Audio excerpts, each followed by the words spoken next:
Hi friends, welcome to our channel. ఈరోజు వచ్చేసి గోంగూర పచ్చడి చేస్తున్నాను. దాని కాంబినేషన్లో ముద్దపప్పు అయితే చేస్తున్నాను. సో ముద్దపప్పే కాబట్టి నేను కుక్కర్లో అయితే పెట్టేశాను. విడిగా పప్పు కూర వండాలంటే మాత్రం నేను గిన్నెలోనే ప్రిఫర్ చేస్తాను విడిగా వండడానికి. పప్పు కూర అయితే మెత్తగా వస్తే నాకు నచ్చదు. అందుకని ప్రెషర్ కుక్కర్ ఓన్లీ ముద్దపప్పు వాడడానికి వాడతాను. సో ఇటు పక్క వచ్చేసి గోంగూర, తర్వాత పచ్చిమిర్చి, కొద్దిగా వెల్లుల్లిపాయలు వేయించుకుంటున్నాను అనమాట. ఎందుకంటే గోంగూర పచ్చడి చేయడానికి చాలా రోజులైంది. గోంగూర కట్ట కూడా చాలా బాగా వచ్చింది. ఒక కట్టే తక్కువ రేట్ అయినా సరే బాగా ఇచ్చారనమాట గోంగూర. సో చాలా రోజులైంది కదా, కొంచెం పుల్లగా తింటే బాగుంటుంది కదా అని చెప్పేసి గోంగూర అయితే తీసుకున్నాను. ఇలా పచ్చిమిర్చి గోంగూర కలిపి వేయించుకుంటాను. తర్వాత నేను మిక్సీ అయితే పెట్టేస్తాను చల్లారాక. ఇంకా ఇక్కడ మా చిన్నబాబు పడుకున్నాడు. వాడు ఏదో అంటుంటే నేను సరదాగా వీడియో తీశాను. సో మాట్లాడుతున్నాడు, తినడానికి ఆకలేస్తుంది, తేపో అని అంటున్నాడు అనమాట. ఇంకా ఏం పూర్తిగా అయితే ప్రిపేర్ అవ్వలేదు. వంట అయితే ఒక పక్క అవుతా ఉంది. ఇంకా ఎంతసేపు అని అడుగుతున్నాడు, అందుకని వీడియో తీశాను. మ్యూట్ అయితే చేశాను వాడు వాయిస్ అయితే. ఇంకా ఇక్కడ వచ్చేసి భోజనాల సెక్షన్ అంతా అయిపోయిన తర్వాత ఇంకా సాయంత్రం పూట కొంచెం ఇది ప్రిపేర్ చేస్తున్నాను. గులాబ్ జామున్ అనేది చాలా బాగా అయితే వచ్చాయండి గులాబ్ జామున్. అలాగనే పక్కన ఇక్కడ సిరప్ అయితే ప్రిపేర్ చేశాను, షుగర్ సిరప్. అందులో కొంచెం యాలక్కాయలు అయితే వేశాను. మంచి స్మెల్ అయితే వస్తుంది కదా మనకి. ఈ మాత్రం ఈసారి చాలా బాగా వచ్చాయని నాకైతే అనిపించింది. చిన్న మంట పెట్టాలండి ఎప్పుడు గులాబ్ జాములకి. పెద్ద మంట పెట్టినట్టయితే లోపల పచ్చిగా ఉంటుంది, పైన వచ్చేసి కలర్ వెంటనే టర్న్ అయిపోతుంది. ఇంకా అప్పుడు మనం కలర్ వచ్చేసాయి కదా అని తీసి సిరప్లో వేస్తాం, కానీ లోపలైతే ఉడకదు. ఇప్పుడు ఇది ఇలా చేయడం వల్ల ఏంటంటే చిన్న మంట పెట్టుకొని వేయించుకోవడం వల్ల లోపల మంచిగా ఫ్రై అవుతుంది, అలాగనే పైన కూడా మంచిగా ఫ్రై అవుతుంది. మీరు లోపల ఫ్రై కాకపోతే అలా కట్ చేయంగానే గులాబ్ జామున్ లోపల పచ్చిగా ఉంటుంది, తినేటప్పుడు అస్సలు టేస్ట్ ఉండదు. ఇలాగా నేనైతే సన్న మంట మీద ఈ కలర్ వచ్చేదాకా అయితే ఉంచేస్తాను. మరీ ఎక్కువ కలర్ కూడా రానియనండి. లైట్ గోల్డ్కి రాగానే నేనైతే తీసేస్తాను. మరీ ఎక్కువ కలర్ బ్లాకిష్ కలర్కి వచ్చినా కానీ అవి మంచిగా అనిపించదు. అందుకని కాలా జామున్ ఉంటుంది కదా, సో ఆ కలర్కి వస్తే నాకు నచ్చదు. అందుకని నేను లైట్ గోల్డ్ కలర్ రాగానే తీసేస్తాను. ఇక్కడ వచ్చేసి ఒక మామిడికాయ అయితే తెలిసిన వాళ్ళు ఇచ్చారండి. సో ఆ మామిడికాయ చాలా పెద్దగా ఉంది. దాన్ని మా హస్బెండ్ బయటకు వెళ్ళి కట్ చేయించుకొని తెచ్చారు. ఎందుకంటే మన దగ్గర కటింగ్ చేయడానికి నైఫ్ అయితే ఉండదు. సో ఆ టెంకతో వస్తేనే బాగుంటుంది కదా మనం పికిల్ పెట్టడానికి. ఉట్టిగా టెంక లేకుండా పీసెస్ ఉంటే అస్సలు బాగోదు. అది కూడా ఏంటంటే ఏదో ఒక్కటైతే పెట్టేసుకుందాము, ఎక్కువ అంటే పెట్టలేను నేను. మామూలుగా అప్పటికప్పుడు తినడానికి అయితే పెట్టేసుకుంటాను. అందుకోసం అని చెప్పి నేను ఇక్కడ మామిడికాయ ముక్కలు అయితే క్లీన్ చేస్తున్నాను. ఆ తర్వాత చూడండి గులాబ్ జాములు అయితే మొత్తం అయిపోయింది నేను ప్రిపేర్ చేయడం. సిరప్ ఇంతకంటే ఎక్కువ అవసరం లేదండి, ఎందుకంటే మరీ ఎక్కువ ఉన్నా కానీ మనం ఏం తాగం కదా, వేస్ట్ చేసేస్తాం.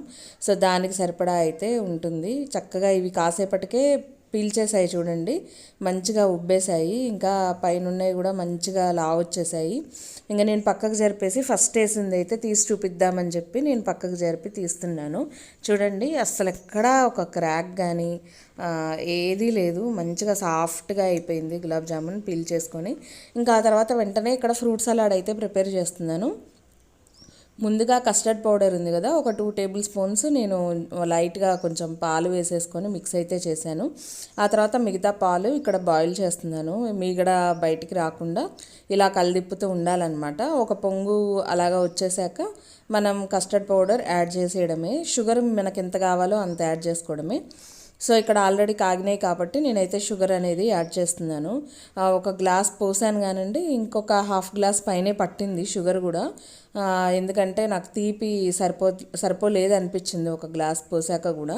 అది కరిగిన తర్వాత మనం టేస్ట్ చూసుకోవాలండి, ఎందుకంటే మనం చేసేది పాలు తాగేది కాదు కదా, ఫ్రూట్ సలాడ్ కాబట్టి కొంచెం స్వీట్నెస్ ఎక్కువ ఉంటేనే మనకు బాగుంటుంది. అందుకని నేనైతే ఇంకొంచెం షుగర్ అనేది యాడ్ చేశాను. మీ దగ్గర వెనీలా ఎసెన్స్ ఉంటే వెనీలా ఎసెన్స్ కూడా 2 డ్రాప్స్ అయితే వేయండి, మంచి స్మెల్ వస్తుంది.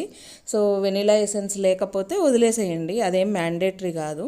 ఒకవేళ ఉన్నట్టయితే వెనీలా ఎసెన్స్ కూడా ఒక 2 డ్రాప్స్ వేస్తే మంచి స్మెల్ వస్తుందని చెప్తున్నాను. ఇంక ఇక్కడ వచ్చేసి అవి కాగిన తర్వాత నేను కస్టర్డ్ పౌడర్ మిక్స్ చేసినవి ఉన్నాయి కదా, సో అవి మళ్ళీ పోసేసాను అనమాట. ఇది పోసిన తర్వాత కొంచెం చిక్కబడే వరకు మనం ఉడికించాలండి. అంటే ఒక 1/2 లీటర్ పాలు మీరు తీసుకున్నట్టయితే దాంట్లో ఒక 25% ఆవిరైపోవాలన్నమాట. అలా ఆవిరైపోయి కొంచెం లైట్గా ఇలాగొస్తే సరిపోతుందండి. ఈ విధంగా ఇంకొంచెం మీరు ఉడికించినా పర్లేదు. నాకైతే ఇది సరిపోతుందని అనిపించింది తినడానికి, మరీ బంకగున్నా బాగోదు కదా. సో ఇలాగైతే నేను ప్రిపేర్ చేశాను, దాన్ని పక్కకు పెట్టేశాను. ఇంకా అది చల్లారేలోపు నేను మామిడికాయ పచ్చడి అయితే కలిపేద్దామని చెప్పి ఒక బౌల్ తెచ్చుకున్నాను. ఇందులో వచ్చేసి ఫస్ట్ మామిడికాయ ముక్కలు అయితే వేశాను. మీ కొలత అనేది నేను జస్ట్ వేయించేసుకొని పక్కన పెట్టుకున్నానండి. ఆవాలు, తర్వాత కొద్దిగా జీలకర్ర, అలానే మెంతులు వేయిస్తానండి. ఆవాలు జీలకర్ర వేయించాల్సిన పని లేదు, మెంతులు అయితే నేను వేయిస్తాను. నూనె లేకుండా మామూలుగా వేడి చేస్తాను. వేడి చేసి చల్లార్చిన తర్వాత అవి మిక్సీ పట్టేసుకుంటాను. దాంట్లో ఇప్పుడు నేను వేసింది 2 టేబుల్ స్పూన్స్ అనుకోండి, మహా అయితే, అంటే ఒక కాయకి 2 టేబుల్ స్పూన్స్ అయితే నేను యూస్ చేశాను ఆవా మెంతి పౌడర్ అనేది. తర్వాత కారం ఎప్పుడైనా సరే మనం తినేదాన్ని బట్టి కలుపుకోవాలండి. మేమైతే కారం ఎక్కువగానే తింటాము, అందుకని చెప్పేసి కారం అయితే నేను ఎక్కువ వేసుకున్నాను. కారానికి తగ్గట్టే సాల్ట్ వేసుకోవాలి ఎప్పుడైనా సరే. చూడండి, నేను ఒక గ్లాస్ కారం వేసేసుకుంటే అందులో హాఫ్ గ్లాస్ పైనే నేను సాల్ట్ అయితే యాడ్ చేశాను. ఎందుకంటే ఉప్పు తగ్గితే పచ్చడి పాడైపోతుంది, అందుకని ఉప్పు ఉన్నా పర్లేదు. ఒకవేళ లైట్గా ఉప్పు ఎక్కువ అనిపించినా మళ్ళీ కారం యాడ్ చేస్తే ఆ ఉప్పుకి కారానికి సరిపోతుంది అనమాట. అందుకని చెప్పేసి నేను ఇది ముక్కల్లోనే కలిపేస్తున్నానండి.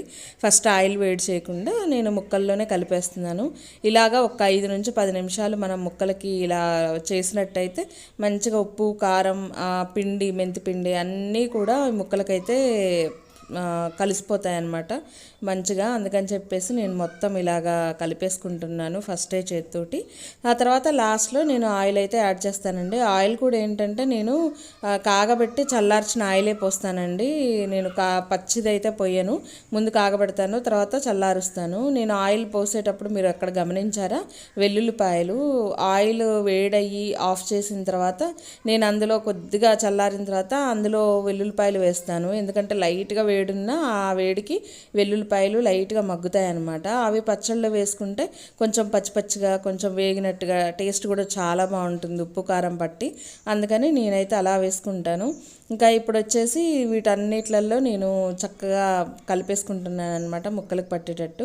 మీరు అనుకుంటారేమో ఆయిల్ ఎక్కువ వేసానని, బట్ ఈ ఆయిల్ ఎక్కువేం కాదండి. నెక్స్ట్ డేకి పూర్తిగా పీల్ చేసుకొని చాలా తక్కువ ఆయిల్ అయితే పైకి తేలుతూ ఉంటుంది. అది కూడా నాకు అస్సలు ఆయిల్ లేకుండా ఉంటే నచ్చదండి. నేను రోజు చెప్తాను, నేను యూస్ చేసే ఐటమ్స్లో కొద్దిగా ఆయిల్ పర్సంటేజ్ అనేది కొద్దిగా ఎక్కువగానే ఉంటుందని. ఇక్కడ చూడండి, నేను కొంచెం ఒక చేతి మీద రాసుకొని టేస్ట్ అయితే చూస్తున్నాను సరిపోయిందా లేదా అని చెప్పేసి. నాకు ఫస్ట్ అర్థం కాలేదు, మళ్ళీ ఇంకోసారి చూస్తున్నాను. ఎందుకంటే నేను ఎక్కువగా టేస్ట్ అయితే ట్రై చేయనండి ఇంట్లో కర్రీస్కైనా.